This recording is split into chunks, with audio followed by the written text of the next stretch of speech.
Assalamualaikum warahmatullahi wabarakatuh. Hari ini kita akan sambung dua subtopik yang terakhir, iaitu standard pembelajaran 1.3.1 dan 1.3.2. Kita lihat dahulu standard pembelajaran 1.3.1, iaitu hubungan tiga pemboleh ubah atau lebih bagi suatu ubahan bergabung. Apa dia ubahan bergabung? Ubahan bergabung ialah gabungan ubahan langsung atau ubahan tercantum dan ubahan songsang. Berikut ialah penulisan ubahan bergabung. Bagi suatu ubahan bergabung, Y berubah secara langsung dengan X kuasa M dan secara songsang dengan Z kuasa N, boleh ditulis sebagai Y anak ikan X kuasa M per Z kuasa N dalam bentuk hubungan ubahan, manakala dalam bentuk persamaan, Y sama dengan K X kuasa M per Z kuasa N dengan keadaan M dan N ialah nombor indeks dan K ialah pemalar. Kita lihat contoh 22, buku teks muka surat 27. Diberi bahawa Y berubah secara langsung dengan kuasa 2X dan secara songsang dengan punca kuasa 2Z. Jika Y sama dengan 8, apabila X sama dengan 4 dan Z sama dengan 36, ungkapkan Y dalam sebutan X dan Z. Bagaimana kita boleh mengenal pasti suatu ubahan ialah ubahan bergabung? Okey, kita lihat pernyataan yang pertama. Y berubah secara langsung dengan kuasa 2X. So, dekat sini kita ada satu yang pertama iaitu secara langsung. Yang kedua, kita ada Y berubah secara songsang dengan punca kuasa 2Z. Jadi dekat sini dia ada perkataan dan. Dengan itu, soalan ini ialah ubahan bergabung. Okey, dia ada gabungan secara langsung dan juga songsang. So, macam mana kita nak membentuk ubahan bergabung? So, kita bina satu persatu ubahan. So, kita bina dulu ubahan yang pertama. Kita ada ubahan langsung. Okay, so kita ada Y anak ikan kuasa 2X. So, dia akan jadi X kuasa 2. So, persamaan yang kedua, ubahan yang kedua adalah ubahan songsang. So, bila ubahan songsang, Y anak ikan 1 per. So, dia kata songsang dengan punca kuasa 2Z. Bermakna punca kuasa 2Z. Okey. So, daripada dua ubahan ini, kita gabungkan. So, dia akan jadi hasil darab. So, kita akan darab. Gabungkan dua ni, dia akan jadi hasil darab. So, dia akan membentuk Y anak ikan X kuasa 2 per Z punca kuasa 2Z. Okey, punca kuasa 2Z. Okey, jadi sekarang kita dah ada ubahan bergabung. So, macam mana nak selesaikan soalan ni? Daripada ubahan bergabung tadi, kita tukarkan kepada bentuk persamaan. So, bila tukar bentuk persamaan, dia akan menghasilkan Y sama dengan KX kuasa 2 per punca kuasa 2Z. Okey, kita nak ungkapkan Y. Jadi, kita perlu gantikan nilai Y sama dengan 8, X sama dengan 4, Z sama dengan 36 ke dalam persamaan untuk kita hasilkan ataupun kita dapatkan nilai K. So, kita cari nilai K, kita akan dapat K sama dengan 3. Okey, macam mana cikgu tahu? Kita perlu darab dengan punca kuasa 2 36 bahagi 4 kuasa 2. Okey, awak tengok kat sini. kita guna konsep persamaan linear ataupun kita guna konsep darab silang. Okey, so yang ini bahagi. So, bila kita alih, kita akan darab. So, 8 darab punca kuasa 2, 36. So, kemudian dia akan tinggal K darab 4 kuasa 2. So, dekat sini darab. Bila kita alih, akan jadi bahagi. Sebab itulah 8 darab punca kuasa 2, 36 per 4 kuasa 2. So, make sure bila masuk dalam kalkulator, awak perlu tekan ataupun tambahkan kurungan. Okey. Supaya awak kira nilai yang betul. Okey, so sekarang ni kita dah ada 3. Kita dah ada K sama dengan 3. So, kita nak ungkapkan. So, kita gantikan dalam persamaan. 3 ni masukkan dalam persamaan. So, kita akan dapat Y sama dengan 3X kuasa 2 per punca kuasa 2 Z. Kita lihat contoh seterusnya, contoh 23 pada buku teks muka surat 27 dan 28. Jadual di bawah menunjukkan hubungan antara P, Q dan R. Diberi P berubah secara langsung dengan kuasa 3Q dan secara songsang dengan R. Hitung nilai X dan nilai Y. Pertama sekali, untuk selesaikan soalan ni, kita perlu tahu apakah ubahan yang perlu kita hasilkan. So, dekat sini ada secara langsung. Yang kedua, ada secara songsang. So, automatik, kita kena bina ubahan bergabung. Okey, so kita bina ubahan bergabung. Kita akan dapat P anak ikan Q kuasa 3 per R. Jadi, kita hasilkan tukar kepada bentuk persamaan. Kita akan dapat P sama dengan K Q kuasa 3 per R. So, kita lihat pada jadual. Pada jadual yang diberi, telah diberi nilai P sama dengan 4, Q sama dengan 2, R sama dengan 0.6. Okey, manakala kolom yang kedua dan kolom yang ketiga ada nilai yang tidak diberi, iaitu nilai R sama dengan X, Q sama dengan Y. So, kita ambil nilai ataupun ambil kolom yang ada nilai untuk ketiga-tiga P, Q dan R. Jadi, kita ganti dalam persamaan untuk dapatkan nilai K. So, kita dapat nilai K, akhirnya dapat 0.3. Okay. So, bila kita dapat 0.3, apa yang perlu step kita buat adalah kita hasilkan persamaan. Okay, kita gantikan K tadi sama dengan 3. So, hasil persamaan. So, P sama dengan 0.3, Q kuasa 3 per R. Okay, seterusnya kita selesaikan nilai X dahulu. So, bila kita nak selesaikan nilai X, so kita gantikan P 3.6, Q 6, R X. Okay, ke dalam persamaan. So, selesaikan sehingga dapat nilai akhirnya X sama dengan 18. Begitu juga dengan nilai Y. So, untuk nilai Y, kita akan gantikan nilai P sama dengan 0.081, Q sama dengan Y, R sama dengan 2.7. Selesaikan, kira sehingga dapat Y. Okey, sekarang ni bila kita ganti nilai, kita akan dapat Y sama dengan Y kuasa 3. Kita nak nilai Y sahaja. Jadi, apa perlu kita buat dengan Y kuasa 3? Kita akan kira punca kuasa 3. So, dapat nilai akhir sekali Y sama dengan 0.6.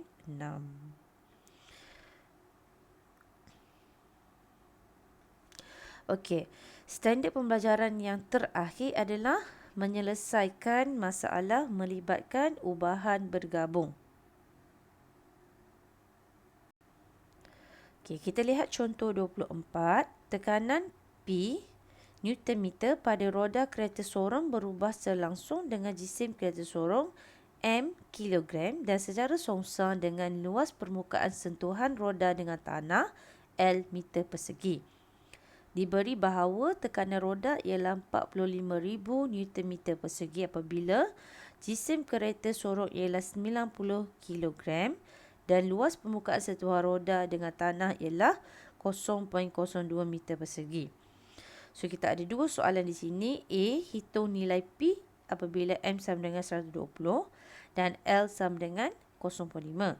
Soalan yang kedua, B, apakah yang boleh dilakukan supaya tekanan pada roda berkurangan jika jisim kereta sorong adalah tetap? Okey, kita selesaikan soalan yang pertama dahulu. So, untuk menyelesaikan soalan, menghitung nilai P. Okey, so kita perlu membina hubungan ubahan. So, di sini ada secara langsung, yang kedua secara songsang. Automatik, ubahan ini adalah ubahan bergabung. So, ubahannya adalah P anak ikan M per L. So, kita tukar kepada persamaan P sama dengan K M per L. Kemudian kita gantikan nilai M sama dengan 120, L sama dengan 0.5. Saya dapatkan nilai K. Okey, gantikan nilai. So, kita akan dapat nilai K sama dengan 10. Okey, kita gantikan K ke dalam persamaan. So, kita akan ada P sama dengan 10 M per L. Okey, kita gantikan M sama dengan 120, L sama dengan 0.5 ke dalam persamaan. So, kita akan dapat nilainya adalah 2400 Newton meter persegi. Unit tidak perlu ditulis. Okey. Soalan yang kedua. Okey. Apakah yang boleh dilakukan apabila tekanan pada roda berkurangan jika jisim kereta sorong adalah tetap? Daripada soalan yang pertama, kita telah menghasilkan persamaan iaitu P sama dengan 10 M per L. Okey, untuk menyelesaikan soalan ni, untuk mengurangkan tekanan P apabila jisim M adalah tetap, maka luas permukaan L perlu ditambah kerana melibatkan ubahan songsang. Okey, macam ni saya nak membuktikan jawapan saya ni. Okey, kita perlu ada suatu jalan kerja. Okey, macam mana saya boleh membina jadual ni? Okay, kalau kamu perhatikan yang asal, nilai yang asal di sini. Okey, ini adalah nilai daripada jawapan A. Okey, kita ada M sama dengan 120, L 0.5. Kita dapat nilai P tadi 2400. So, dekat sini kita anggap nilai yang kita kira pada soalan A tadi adalah nilai yang tetap, nilai asal lah. Okey, so kita nak tahu apa yang kita perlu buat pada P. Okey, dia tanya apa yang perlu dilakukan supaya tekanan berkurangan. Jadi dekat sini, apa yang kita nak buat dekat sini adalah, okey, kita nak jisim tu masih tetap. Jisim tetap. So, dekat sini, sebab tu saya kekalkan jisim. 120 juga. Okey. L. Okey, L di sini, kita akan ubah. Yang pertama, kita kurangkan luas permukaan. So, asalnya 0.5. So, bila kita kurang, okay, kita angkatlah, kita ambil nilai 0.1. Okey. So, bila kita kurangkan L, kita ambil nilai 0.1, kita gantikan dalam persamaan, kita dapat nilai P tadi 12,000. Okey, 12,000. Kemudian, kita tambahkan luas permukaan. Okey, asalnya 0.5. So, kita tambah, kita pilih katalah apa-apa nombor pun tak ada masalah. Okey, kat sini saya pilih 0.8. So, bila kita masukkan dalam persamaan, kita dapat 1,500. So, sekarang lihat pada jadual.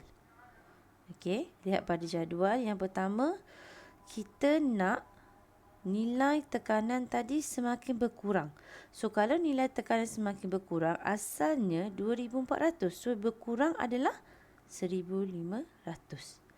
So, kalau 12,000, tekanan tu semakin bertambah. So, kita akan pilih yang ini. So, jadi untuk mengurangkan tekanan P apabila GCM adalah tetap, maka luas permukaan L perlu ditambah. Okey, kerana melibatkan ubahan songsang. Kita lihat contoh yang terakhir. Itu latihkan diri 1.3b. Soalan yang pertama, Encik Kamal ingin memasang jubin berbentuk segi 4 tepat di bilik tidurnya. Bilangan jubin yang diperlukan J berubah secara songsang dengan panjang P meter dan lebar L meter jubin yang digunakan. Encik Kamal memerlukan 120 keping jubin jika jubin berukuran panjang 0.4 meter dan lebar 0.5 meter digunakan. Okey, ada dua soalan. Okey, tapi saya ingin bincangkan satu soalan saja, iaitu A. Hitung bilangan jubin yang diperlukan jika panjang ialah 0.2 meter dan lebar ialah 0.3 meter.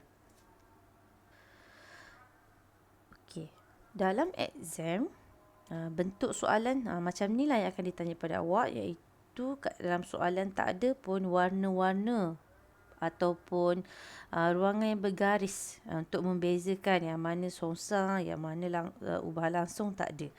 So, daripada ayat tadi, kamu perlu mengenal pasti. Yang pertama, kena tahu dulu ini adalah ubahan apa. So, ubahan apa? Ubahan songsang. Macam mana saya tahu ubahan songsang? Berubah secara songsang dengan panjang P meter dan L meter lebar. Okey, so macam mana kita selesaikan? Kita akan dapat J anak ikan 1 per L PL. PL. J anak ikan 1 per PL. So, kita hasilkan persamaan J sama dengan K per PL. Okey, saya akan selesaikan soalan ni menggunakan kaedah perkadaran. Jadi, saya akan tukarkan K sebagai perkara rumus. Jadi, K sama dengan J P L. J darab P darab L. Okey, so saya ada J yang pertama adalah iaitu 120. P 0.4, ini J 120. P 0.4. L 1 0.5, ni P1 L1. Okey, yang ini 0.2 P2, 0.3 adalah L2. So, jadi dekat sini saya gantikan ke dalam persamaan J1 P1 L1 sama dengan J2 P2 L2. Okey. So, daripada persamaan tadi, saya dapat nilai J2 tadi adalah 400. Bermakna, bilangan yang saya akan guna ataupun yang Encik Kamal akan guna adalah sebanyak 400 jubin. Okey, dengan itu berakhirlah tajuk bab 1. So, sekarang saya nak kamu jawab soalan latihan. Latihan 1.3A dan 1.3B saya akan masukkan dalam grup. Jawab soalan yang saya nyatakan dalam fail PDF itu sahaja. Okey, tapi sekiranya kamu ingin menjawab soalan ekstra lebih daripada yang saya beri, tak ada masalah. Okey. Ada sebarang soalan tak faham, kurang jelas, boleh PM. Okey, itu sahaja. Assalamualaikum.